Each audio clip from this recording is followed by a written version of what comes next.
Welcome to Guide Guru. We hope this video helps. In this video, I will show how to make marshmallows at home without gelatin and agar agar, updated.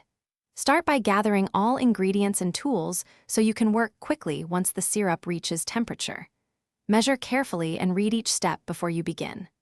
I will guide you through making a stable syrup, whipping to the right volume, and setting the marshmallows for chewy, fluffy results. Gather corn syrup, granulated sugar, water, and a plant-based gelling agent like pectin or carrageenan. Prepare a 8x8 pan lined with parchment and lightly dusted to prevent sticking. Use a reliable candy thermometer and a stand mixer to achieve the right temperature and volume.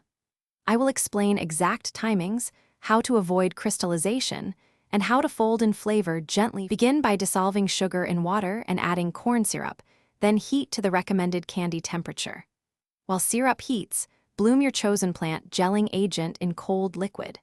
Slowly stream the hot syrup into the mixer while whipping on medium-high until the mixture thickens and triples in volume.